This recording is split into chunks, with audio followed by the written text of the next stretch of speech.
सभी भाइयों को मेरी तरफ से प्यार भरा नमस्कार। और मैं लेके आ चुका हूँ यूपी पुलिस के लिए। ठीक है, यूपी पुलिस के अंतिम दिनों में मोस्ट इंपॉर्टेंट प्रैक्टिस सेट आपके लिए साबित होने वाला है, जो कि इंपॉर्टेंट क्वेश्चन है करंट अफेयर के साथ में आपको देखने को मिलेगा। यानी पूरा प्रैक्टिस सेट के हिसाब से मैं आपके लिए बना के लाया हूँ टॉप से टॉप क्वेश्चन।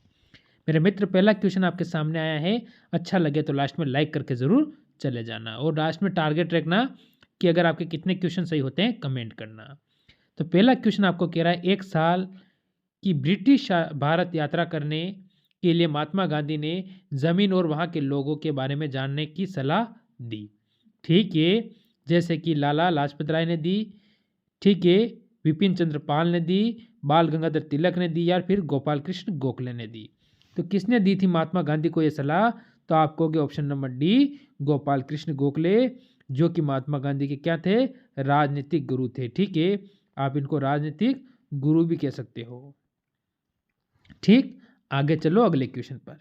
क्वेश्चन नंबर 2 का उत्तर आप दोगे, निम्नलिखित में से वो कौन सा गंभीर मानसिक रोग है जो व्यक्ति के विचार, भावना करने और व्यवहार करने के तरीकों में प्रभावित होता है? यह आपको बताना है। तो आपका इसमें उत्तर क्या होगा? जल्दी से बताएंगे मेरे मित्र, क्वेश्चन नंबर 2 का उत्तर क्या होने वाला? ठीक है, खंडित। खंडित यानी ऑप्शन नंबर सी बिल्कुल सही हो जाएगा। अगला क्वेश्चन, लखनऊ में बुनकरों की अनोखी अनोखी जो आपको पता है अलग अलग तरीके से, ठीक है, प्रारंभिक वास्तुकला की कला निम्नलिखित में से क्या कहलाती है? लखनऊ के अंदर क्या है? लखनऊ उत्तर प्रदेश की राजधानी। ठीक है, उत्तर प्रदेश की राजधानी। ठीक है, तो आप कहोगे चिकनकारी। ऑप्शन नंबर सी बिल्कुल सही हो जाएगा। क्वेश्चन नंबर आपके सामने 4 आया है, कह रहा है भारत के संविधान में निम्नलिखित में से कौन सा बालाश्रम पर क्या करता है? रोक लगाता है। तो हमारा उत्तर इसमें क्या होगा? ऑप्शन ए, बी, सी या डी। ठीक है, अधिकार के विरुद्ध शोषण। तो यानी ऑप्शन नंबर मेरे मित्र ए हम इसमें बिल्कुल सही बता देंगे। चलो अगले क्वेश्चन पे चलो। क्वेश्चन नंबर 5 का उत्तर आपका क्या है बताइए? श्रम एवं रोजगार मंत्रालय में कौशल विकास पर पहली राष्ट्रीय नीति किस वर्ष तैयार की गई थी? 2001, 2009, 2005। तो इसमें हमारा उत्तर क्या हो गया? उत्तर हो गया ऑप्शन नंबर बी। बी यानी 2009 हमारा बिल्कुल सही हो जाएगा, ऑप्शन नंबर बी। ठीक, फिर हम आगे चलेंगे अगले क्वेश्चन पर। गुरुमुखी लिपि का आविष्कार निम्नलिखित में से किस गुरु द्वारा किया गया है? गुरुमुखी लिपि का जो आविष्कार है वो सिखों के गुरु, किसके? सिखों के। सिखों के कौन से गुरु? ठीक है, गुरु, ठीक है, द्वारा किया गया है, आपको बताना है। तो आप यहां से कह सकते हो Guru Angad Dev. Guru Angad Dev, option number D बिल्कुल सही होगा इसमें। चलो हम आगे बढ़ेंगे। क्वेश्चन नंबर 9, निम्नलिखित में से कौन सा देश संघाई सहयोग संगठन की 19वीं शासी परिषद की बैठक की मेजबानी करेगा? ठीक है, या की थी लगा दो आप, की थी। ठीक है, की थी। ठीक है, तो आप कह सकते हो जैसे कि चीन, उज्बेकिस्तान, रूस या भारत। 4 ऑप्शन आपके सामने हैं और एक हमारा उत्तर यहाँ पर बिल्कुल सही होने वाला है। तो आप कहोगे ऑप्शन नंबर डी, जो हमारा बिल्कुल सही होगा, भारत। चलो अगला क्वेश्चन आपके सामने 8 नंबर क्या कह रहा है?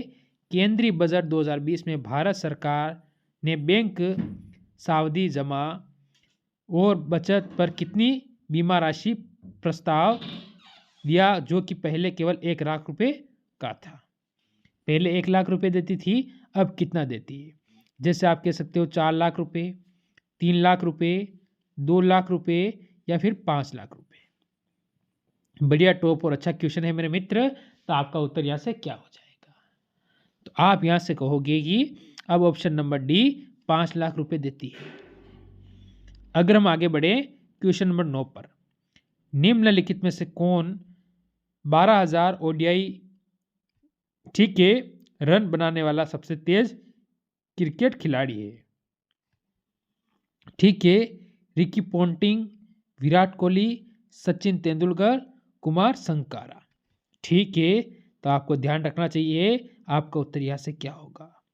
ठीक, तो आप यहाँ से कह दोगे option number B Virat Kohli. कौन से देश से खेलते हैं सभी को पता है, इसके बारे में बताने की किसी को जरूरत नहीं है। चलो अगला क्वेश्चन, क्वेश्चन नंबर 10 का उत्तर आपका क्या हो जाएगा। देखो बड़ा क्वेश्चन, अच्छा क्वेश्चन है। निम्नलिखित में से किस पश्चिम भारत में एक ग्रामीण विद्यालय अधिकार निर्धन डेनमार्क की लड़कियों की सहायता के लिए ग्लोबल, ठीक है, ग्लोबल यानी आपके लिए इंपॉर्टेंट होगा यहाँ से ग्रेजुएट अवार्ड, ठीक है, जिसमें आपको कहेंगे 2020 में सम्मानित किया गया है। तो उनका नाम क्या है ये आपको बताना है। ठीक है, रंजीत सिंह डिंसाल ले। ठीक है, ऑप्शन नंबर आप सी बिल्कुल इसमें सही बता दोगे। अगर हम आगे बढ़े क्वेश्चन नंबर 11 पर, उपभोक्ता संरक्षण अधिनियम 2019 के तहत निम्नलिखित में से किसे उपभोक्ता का अधिकार नहीं है। तो हम क्या कह सकते हैं, आदर्श का अधिकार होए, सूचना देने का अधिकार ये भी है, सैन्य सहायता का अधिकार ये भी है, पर काम करने का अधिकार नहीं होगा। तो ऑप्शन नंबर डी अपना उत्तर बिल्कुल मेरे मित्र सही हो जाएगा। अगर हम आगे बढ़े क्वेश्चन नंबर 12 पर, उदासीनीकरण अभिक्रिया में एक नया पदार्थ बनता है जिसे हम क्या कहते हैं। उदासीकरण अभिक्रिया होती है, उसमें एक नया पदार्थ बनता है, उसे हम क्या कहते हैं, जैसे नमक, धोने का सोडा, बेकिंग सोडा या काली मिर्च। ठीक, आपका उत्तर इसमें क्या होगा। तो कौन से ऑप्शन पे आप जाओगे जो बिल्कुल सही होगा। तो मेरे मित्र आप यहां से कहोगे ऑप्शन नंबर ए। ठीक है, आपका बिल्कुल सही हो जाएगा नमक। अगर हम आगे बढ़े क्वेश्चन नंबर 13 पर, भारतीय जनता पार्टी की स्थापना निम्नलिखित में से किस वर्ष में हुई थी। ठीक, भारतीय जनता पार्टी है, इसकी स्थापना निम्नलिखित में से कौन से वर्ष में हुई थी।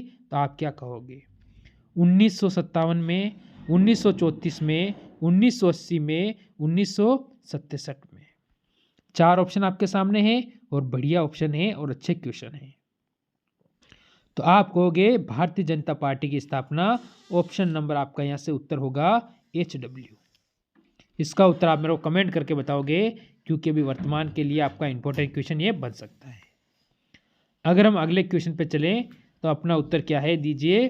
विश्व स्वास्थ्य संगठन द्वारा जारी रिपोर्ट, मलेरिया रिपोर्ट, ठीक है, 2020 के अनुसार निम्नलिखित में से किस देश में दक्षिण पूर्व एशिया में मलेरिया के मामलों में सबसे बड़ी कमी दर्ज की गई है। कहाँ पर की गई है, चीन में, बांग्लादेश में, पाकिस्तान में या भारत में। ठीक है, तो आपका उत्तर यहाँ से क्या होगा। करंट का क्वेश्चन बनेगा आपका 2020 के हिसाब से। ठीक है, तो इसमें ऑप्शन नंबर डी आपका बिल्कुल सही हो जाएगा, ये आपको याद रखना है। अगर हम क्वेश्चन नंबर 15 पे चलें, निम्नलिखित में से किस विज्ञान एवं औद्योगिक में से 2020 में युवा कैरियर पुरस्कार प्राप्त हुआ। ठीक है, तो हमारा उत्तर क्या होगा, सुधा शर्मा, ललित जैन, सौरभ लोढ़ा या उमाकांत जोशी। तो चार ऑप्शन अपने सामने हैं और मेरे मित्र एक अपना उत्तर है। तो आप यहां से कहोगे कि जो हमारा उत्तर होगा वो होगा option number C, Saurabh Lodha. ठीक, ऑप्शन नंबर सी बिल्कुल सही हो जाएगा। अगर हम आगे बढ़े अगले क्वेश्चन पर, पड़ोसी देश से कौन सा देश, ठीक है, पड़ोसी देश से कौन सा देश 1.8 किलोमीटर लंबे फेनी पुल से जुड़े हैं। तो कौन कौन सा जुड़ा हुआ है, जैसे कि भारत के साथ भूटान, भारत के साथ श्रीलंका, भारत के साथ बांग्लादेश, भारत के साथ नेपाल। तो अगर आप भारत के साथ अगर क्या कहते हो बांग्लादेश, जो कि बिल्कुल सही होगा। इन दोनों की सीमा कितनी है, तो भारत के साथ जो बांग्लादेश की सीमा है वो 4096 किलोमीटर लंबी है। ये आपको याद रखनी है। यहाँ से सीमा से अगर आपसे पूछे तो ये भी आप बता सकते हो। ठीक है, सर्वाधिक, ठीक सर्वाधिक है। ठीक है, ये आपको याद रखना है। अगर हम आगे चले क्वेश्चन नंबर 17 पे, इसके द्वारा विराट कोहली इंग्लैंड आयोजित एक सीरीज में 2 टेस्ट मैच जीतने वाले दूसरे भारतीय क्रिकेट कप्तान बने हैं। तो आपसे पूछा है प्रथम, क्या पूछा क्वेश्चन ने, प्रथम कप्तान कौन था। ठीक, तो प्रथम कप्तान का नाम क्या बताओगे, कपिल देव। कपिल देव का नाम आपने सुना होगा, जिन्होंने भारत को प्रथम वर्ल्ड कप जिताया था। तो आप कह सकते हो ऑप्शन नंबर डी हमारा उत्तर बिल्कुल सही हो जाएगा। अगर हम आगे चले क्वेश्चन नंबर 18, ठीक है, हिंद महासागर विश्व का महासागर है, यानी आपने कहा है सबसे बड़ा, सबसे छोटा, तीसरा सबसे बड़ा या दूसरा सबसे बड़ा। तो हिंद महासागर आप कहोगे, जो अपना भारत का जो ये मैप है इसमें इस साइड में है, सॉरी यहाँ पर है हिंद महासागर, ठीक है, हिंद महासागर, ठीक है। इस साइड में क्या होती है, बंगाल की खाड़ी, ठीक है,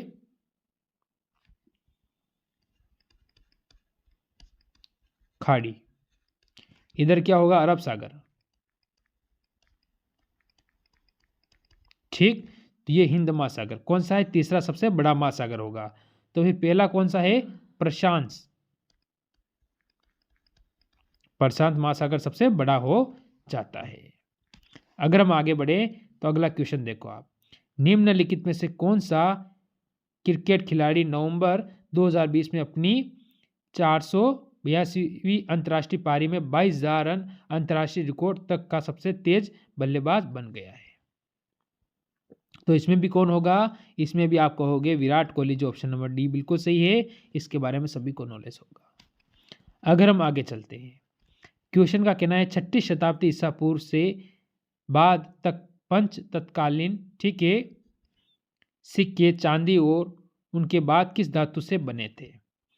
चांदी के साथ और कौन सी धातु, जैसे एल्यूमिनियम, सुनहरा, ठीक है, ताम्र या जस्ता। ठीक है मेरे मित्र, आप कौन से ऑप्शन पे जाओगे, 4 ऑप्शन आपके सामने हैं और एक आपका इसमें उत्तर होने वाला है। तो आप कह सको ताम्र, ताम्र कहोगे तो ऑप्शन नंबर सी बिल्कुल सही हो जाएगा। चलो अगला क्वेश्चन देखो, माई और सोन नदी के संगम पर निम्नलिखित में से कौन सा उत्सव मनाया जाता है। ठीक है, ये आपको बताना है। तो आपका उत्तर क्या होगा, बनेश्वर उत्सव, यानी मेरे मित्र ऑप्शन नंबर डी बिल्कुल सही है। चलो अगले क्वेश्चन पे चलो, ओमान की खाड़ी और लाल सागर का हिस्सा है। ओमान की खाड़ी और लाल सागर का हिस्सा कौन सा है, आप कह सकते हो हिंद महासागर, महासागरीय, ठीक है, प्रशांत महासागर या अंटार्कटिक महासागर। 4 ऑप्शन आपके सामने हैं, आपका उत्तर इसमें क्या होने वाला है मेरे मित्र, ये आपका रहेगा HW।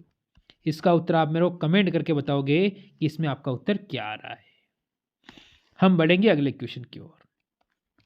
2011 के अनुसार निम्नलिखित में से किस राज्य में जनसंख्या घनत्व भारत में सबसे कम है, यानी जनसंख्या घनत्व सबसे कम किस में है, ये आपको बताना है। ठीक है, तो देखो ऑप्शन 1 ये कट गया, ऑप्शन ये कट गया, ये चारों ऑप्शन गलत है। यहाँ पर ये चारों ही कुछ ऑप्शन गलत है। आप इसमें मेरे को क्या करोगे, या फिर इसका उत्तर मैं क्लियर कर देता हूँ, आपको डाउट में नहीं रखूँगा। तो यहाँ से मेरे मित्र होगा अरुणाचल प्रदेश।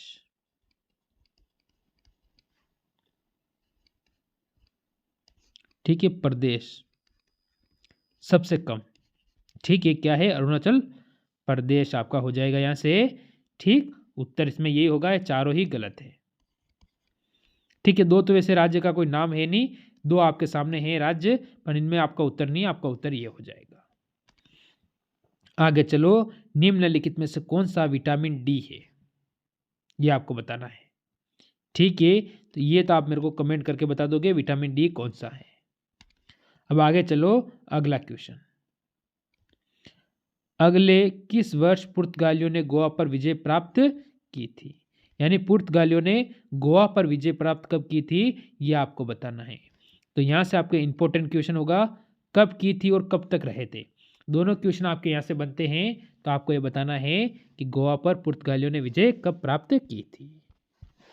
तो यहाँ से आप कह दोगे कि 1510, यानी यहाँ पर 1510 में इन्होंने गोवा पर क्या किया था, कब्जा किया था, और 1961 में गोवा को इन्होंने आज़ाद किया था। दिसंबर 1961 को इन्होंने आज़ाद किया था। और फरवरी आ गया, 17 फरवरी भी लगा दो आप, 17 फरवरी 1910 को इन्होंने क्या किया था, यहाँ पर अधिकार किया था। तो ये थे आज के टॉप क्वेश्चन। ज़रूर कमेंट करके बताना आपके कितने सही हुए। अच्छा लगे तो लास्ट में लाइक ज़रूर कर देना। मेरी तरफ से जय हिंद।